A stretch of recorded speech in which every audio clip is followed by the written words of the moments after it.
નામની બોટ બનાવતા શીખવાડું. એક ચોરસ તમારે કાગળ લેવાનું, એમાં આમ વાળવાનું, એમાં વાળવાનું આવી રીતના.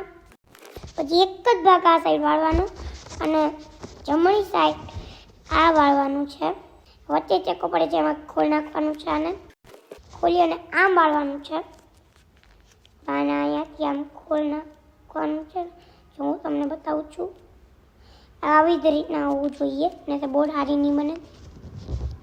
તો બની ગઈ છે. હું રામ લખું છું આમાં. રનેકાનો રા અને મ, રનેકાનો રા અને મ, રનેકાનો રા અને મ, રનેકાનો રા અને મ. બની ગઈ રામ નામની બોટ.